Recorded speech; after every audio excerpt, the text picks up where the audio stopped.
Come on into the CBS Sports Texas Deli. Let's grab a seat and enjoy the atmosphere because today I'm here with CBS Sports NFL staff writer Garrett Podell, and we're going to discuss in our own unique way, Garrett, the Dallas Cowboys' impressive 33-17 win over the Cleveland Browns on Sunday. And Garrett, before we went into that game, what was your prediction? My prediction, I had it in writing on CBSSports.com. It was 26-17, ended up being 33-17, so I missed it by one touchdown. I think the Dallas defense did exactly what was expected in flustering Deshaun Watson all over the field on Sunday afternoon. And then the offense, they held up a lot better than even maybe anticipated against Myles Garrett, despite starting two rookie O-linemen. We still got plenty more weeks to get the score closer to what you want, but right now it's a great way to start the season for the Cowboys, all right? And it sets us up right here in our new deli. We just built it a couple of days ago, so to break some bread with you and me here today and recognize three impactful players of the Dallas Cowboys in our own flavorful way, all right? So let me kind of explain what we're going to do here for a second here, Garrett. I'm not sure if you knew this, but the sandwich is said to have originated in England in 1762. I wasn't aware the sandwich concept was that old. Wow. It goes a long way, Garrett, and that's when John Montagu, you see that guy right there, the 4th Earl of Sandwich, requested a meal he could eat while playing cards. He didn't have time to deal with utensils or anything like that. The man had some gambling to do. So boom, the sandwich is born, and we love our sandwiches, Garrett, just like we love our football. So each week, we're going to enjoy sandwiches right here in the deli while we chew on some conversation surrounding the hero of the game, boom, the grinder of the game, boom, and the sub of the game right here. So, doesn't get much better than food and football. You can't beat that. Sandwiches, Dallas Cowboys football. Free food. The best food. All free food tastes better. Great, great. All right, so the first sandwich that we're going to dig into today, Garrett, is the hero sandwich. Our hero today is a chicken and bacon ranch, all right? And I hope you're hungry because the term hero originated in the New York area where they claimed that you had to have a heroic appetite to eat the hero. So dig in, Garrett, because our hero of the game against Cleveland is Micah Parsons. And the Lion came to feast, Garrett. He had a team-high 11 QB pressures. He had a sack, that pass deflection that led to Eric Kendricks' INT. Micah was leading the way for an aggressive Dallas defense. So let's hear the Lion roar. I think I'm in that realm now where I'm always preparing for that double team, and I'm finding ways to create the one-on-ones or system ways for them to create those one-on-ones for me. But, you know, like we said in camp, it's almost expected at this point. You know, I don't think anyone in the league is going to leave me one-on-one. I just like lining up in the A gaps and those kinds of things, just to kind of give them a little different look. Yeah, I just want to test everyone's water. You know, I just want to test the pot. I want to see which guy can, you know, I feel like I can manipulate. You know what I'm saying? And that just goes to show you that, like, me, I know some guys is always looking for the fish. You know, me, I don't care who it is. You know, Bonito, I think he's a great guy. Zeitler, the center's pretty good.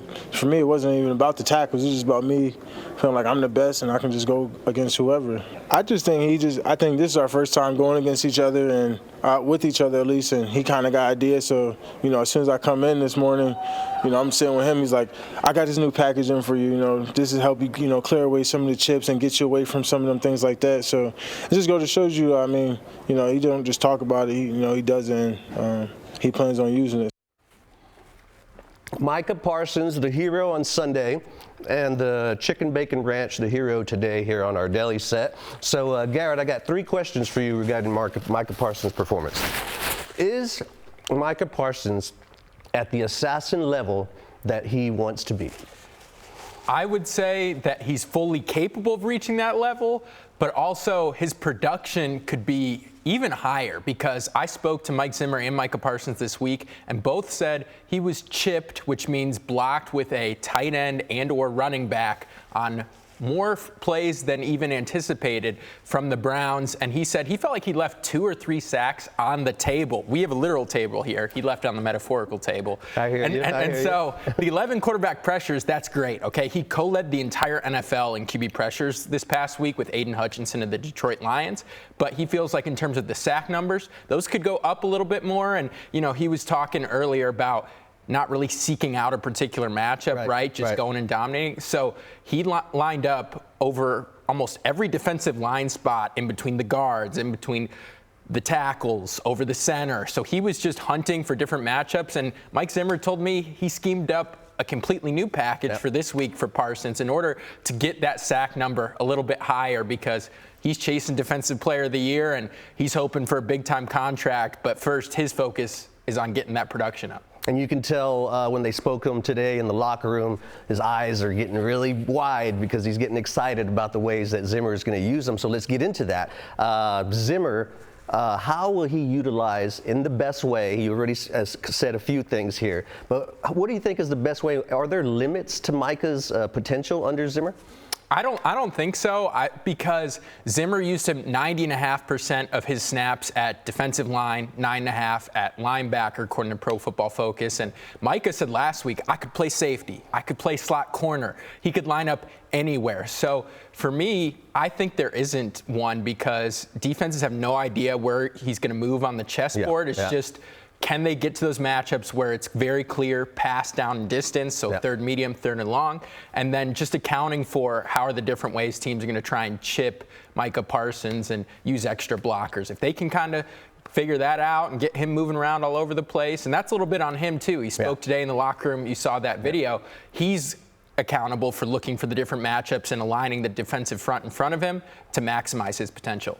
Well, after the game on Sunday, Micah kind of hinted a little bit about the possibility of maybe him getting a new deal. He said, if we keep winning, go to the Super Bowl, they're going to take care of me. Does Jerry have more scholarships? How many scholarships is it going to take for Jerry to ink Micah? Jerry loves using the college football metaphor for the NFL salary cap, and he definitely has more scholarship room.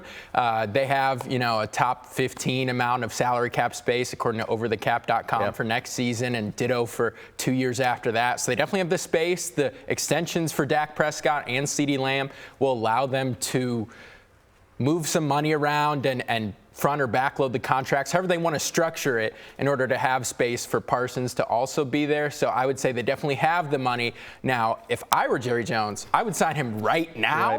Right now. Because if Micah goes and has another Defensive Player of the Year caliber season, the market only goes like this. He learned that with CD. He's now the second highest paid receiver in the game, and Dak Prescott is now the highest paid player in all of football. So if I were Jerry, I would sign him now. But we know Jerry Jones. He likes to wait till the deadline, or the metaphorical deadline in Dak's case, and I think that's exactly what's going to happen next offseason. Just got to get that lion on a leash, right? All right, so now let's dive in. Well, let me get one more bite of this hero before we move on. Oh, have to. Micah Parsons. It's just to Micah. Thank you, Micah. All right, let's dive into the grinder now.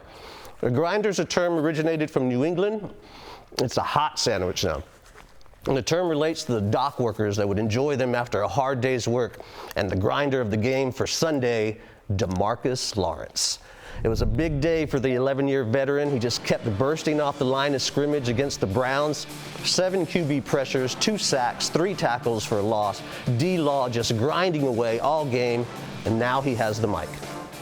It was really all about, us getting off the ball, rushing.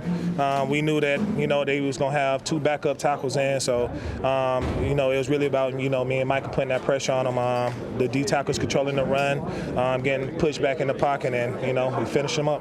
Just the intensity, man, just trying to get at them each and every play. He held the ball a lot for us, so we got an opportunity to touch him. It's just game 1, we got a long way to go. A lot of learning still to do, a lot of chemistry, to bond together. Just excited about this first win, road win. We're definitely going to take it. Our grinder today was roast beef, turkey, and bacon. D-Law brought the roast beef on Sunday. So my 2 questions for you, Garrett, on D-Law's performance. He seems to be primed for a big year in his 11th season. He's really matured into the emotional leader for the team. What's your opinion on how he stepped into that role? Yeah, I asked him about that last season, and he talked about being the veteran and realizing he once was in the shoes that Micah Parsons is in now as the team's kind of premier pass rusher. But yeah, when you go into the Cowboys locker room when there's media availability, there's always seems to be a group of young players around D-Law's locker, and that's because he just has that respect and command of the locker room in totality, whether it's offensive players, defensive players, everyone kind of seems to gravitate toward him. So I think he's climbed into that role or grown into that role extremely well. And to me, that's huge for this team. Micah Parsons, he's maturing into that leader. Exactly, yeah. But DeMarcus Lawrence, he set the tone. Him and Zach Martin are the two longest tenured players on the team. I think he's done an excellent job at that. And the production's very much still there. 2 sacks, a forced fumble, incredible at run stopping. He was one of the highest graded run stoppers for an edge player in all of football last year. So he has a ton left in the tank, even though he only has 1 year left on his current contract. If Micah Parsons is the assassin, D-Law would be the secret assassin, I guess, because he's really the rock on that defense, being there so long. But Garrett, I hope you saved room. We've gone through the sub, or we've gone through the hero and the grinder. You take another bite of that grinder, why don't you? Because now we have the sub sandwich. It's originated from Connecticut for the recognition. For this recognition of the sub, we're not going to call it the submarine, though that's why it was named after, because of the shape of it and how big. We're going to use sub for substantial. A player who really stepped into a moment and he didn't flinch. And for this game, Garrett, my sub is Tyler Guyton. I think he got off to a solid start in the game Sunday. Then in the second quarter, a little bit of issues allowing that sack, but he settled in, and that's hard to do against Myles Garrett. But he was solid. Yeah, I'd say he competed his ass off against a really good challenge. I would say, Myles is going to get the edge on a lot of people. But the thing about him I love his competitiveness, man. He would come over, and the guy loves to be coached. He had some really, really good sets with him, playing in the noise and, having to get off on the cadence. Sometimes when he was a little bit late, he would turn his shoulder a little too much and shorten the edge. But overall, I thought as the game flow started going, you saw him begin to become more and more confident. And that's a tough job. I mean, playing left tackle in this league, on the road against one of the best edge rushers in the league, I thought overall he did a nice job. I was like, yo, you got the 2 best out your way.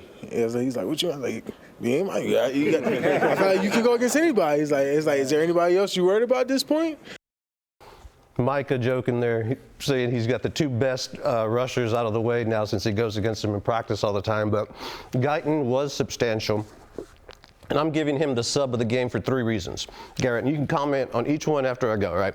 The first one, making his first NFL start as a rookie, left tackle, for his favorite team growing up. Not just his favorite team, but his parents' favorite team. There's got to be a little bit of pressure on that. So much pressure. I was at the Star out in Frisco when Tyler Guyton had his first press conference after night 1 of the draft. And you could see it. I mean, he had his parents there. He had some childhood best friends. Everyone was decked out in jerseys. He said his dad went to the indoor practice facility, the Ford Center, and laid out at the Star midfield and did like a snow angel. So this has been something his family and himself have dreamed about for years. And he lived up to the moment. He gave up the 1 sack to Myles Garrett, which that's the reigning Defensive Player of the Year. I mean, it's going to happen against a rookie. But after that, just 2 quarterback pressures in total. And I mean, one of those was accumulated on the sack he allowed. So really, when you look at it, just 1 quarterback pressure the rest of the game. Now, you do have to factor in Dallas did use Ezekiel Elliott and some of the other running backs to help pass protect a little bit. That was part of the scheme. But every left tackle gets that when they go against Myles Garrett. Though, exactly, right? Exactly. That was a phenomenal first performance for Tyler Guyton. Awesome. And then another one, and we forget this sometimes, whose shoes is he filling at left tackle for the Cowboys, who was a pillar for over a decade? 8-time Pro Bowler Tyron.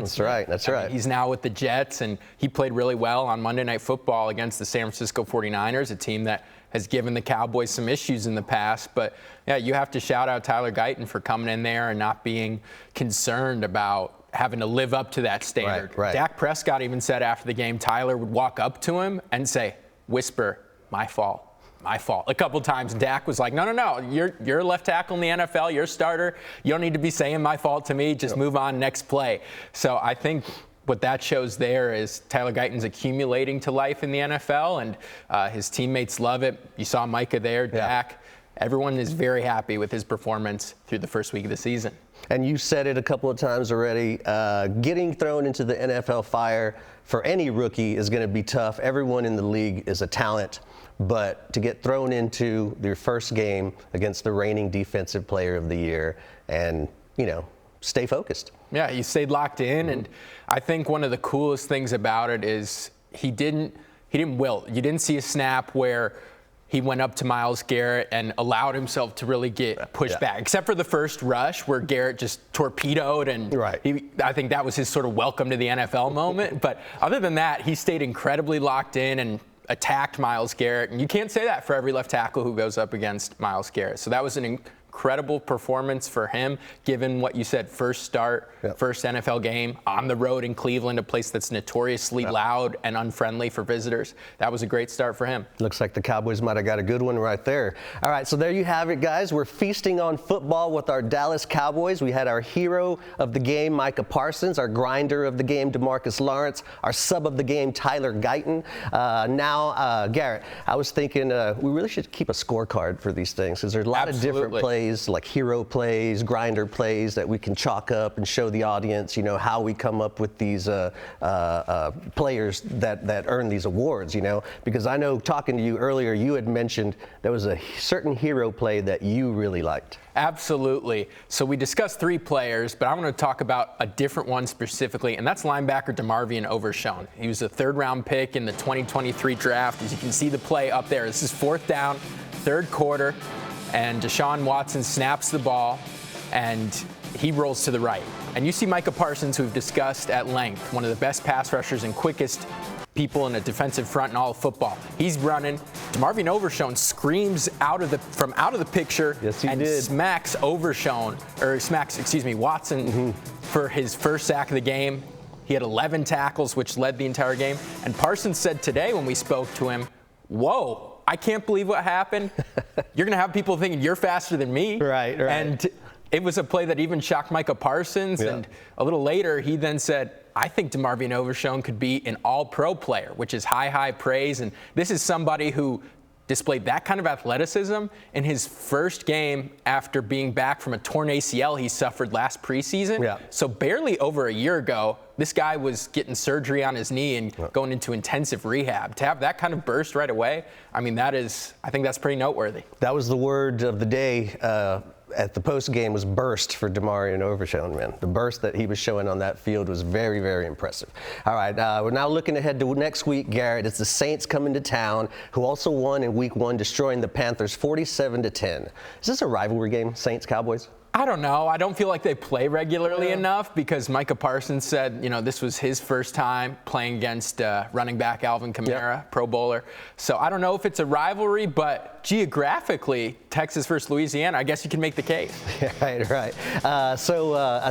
I got one question for you regarding this game, Sunday at noon. Give me one player you think on the Cowboys that's going to be a topic of conversation on this show next week. I'm going to say wide receiver CeeDee Lamb. He led the NFL with 135 catches last year, and he skipped the entire offseason program, all of training camp as part of his contract holdout. He got paid the 4-year, $136 million deal. But I looked at the injury report this afternoon, and Saints' #1 cornerback, Marshawn Lattimore, he was on there, and he didn't practice today. So he's dealing with an injury, and if Lattimore is not 100%, going up against CeeDee Lamb, that could mean a really big day for the Cowboys' top wide receiver, especially first home game. He's going to have the juices flowing. But between Lattimore and safety Tyrann Mathieu, they were both on the injury report. Both did not practice today. If those two aren't 100%, could be a big day for CeeDee. I hope so. I mean, he had a very impressive catch earlier in that game Sunday, so string a few more of those together, and yeah, you're looking at maybe a $100-yard game there.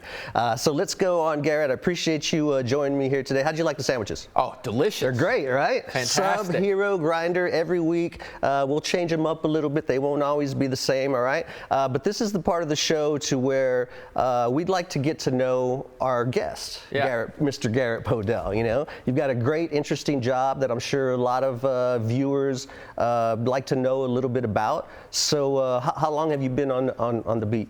I've been with CBS Sports in this capacity since January of 2023, and I started out my career in Los Angeles at NFL Network and have made my way back to DFW after attending TCU. And I mean, it's an incredible gig, right? You wake up and you go down to Frisco, where the Cowboys are located, do some interviews, and then here we are talking on TV. But you know, there's the grinder sandwich. It's a grind. You know, you're writing a bunch of stuff, yes. keeping up with all the news. Yeah. Tweeting out all the relevant info, but it's an incredibly fun job, and I'm so blessed to be here. Never stops. It never stops. All right, so my first question for you regarding the gig, Garrett, is give me your earliest memory you have on why or how you fell in love with sports. I remember just shooting hoops in the driveway with my dad. He was somebody who was always really into sports. His high school job was he was a bat boy for the Milwaukee Brewers in high school growing up in Wisconsin. So just he passed down that love of sports to me, and it was always something, football, basketball, tennis, just always being active doing something. And I remember running down the driveway and running to get the newspaper. I know this dates me. Newspaper every day isn't always necessarily a thing these days, but to see the box scores from the games the night before, how that adjusted the standings, who did well, and watching Sports Center while doing the dishes in the morning, for catching the bus to school, I ate it up. All of it, just like these sandwiches. That's good. Another question here regarding the job, Garrett. Tell me who was your first ever sports hero and why you were drawn to him. My first ever sports hero. That's a really tough question. I think football has always been my favorite sport. I mean, Peyton Manning, for people of my generation, he was kind of the standard. He really revolutionized the game in terms of audibles at the line of scrimmage and really taking command of the game, and just that excellence over and over and over again. You just made you want to fall in love with the game of football. So watching Peyton Manning was initially probably how I fell in love with football. And now what he's done off the field, just as great as what he's done on the field years ago. So last one for you, Garrett. Your proudest moment on the job where you knew that you were doing exactly what you were supposed to be doing. I remember, so my last semester of college, I worked here for you guys at CBS Channel 11, and I remember we still have your ghost walking around sometimes. And I remember going to a Dallas Mavericks game. It was one of Dirk Nowitzki's last season, and post-game, standing in his locker, holding the mic out for him to speak among a group of reporters, and he was someone like Peyton Manning who I grew up watching and really appreciating his game, and he's an absolute legend. And so being able to ask him a couple questions and be right there in front of him, that was a moment where I was like, wow, this is so cool. So that moment to me, working for you guys and doing that my last semester of college, I was just like, I have to do this for the rest of my life. That's great. That's great, man. And a lot of people in our business, I'm sure, have very similar stories. So thank you. Thank you for the company today, Garrett. Thank you for sharing your thoughts and your insights here at the CBS Sports Texas Deli. We're going to break some more bread again here after another exciting week of Cowboys football next week. Peace.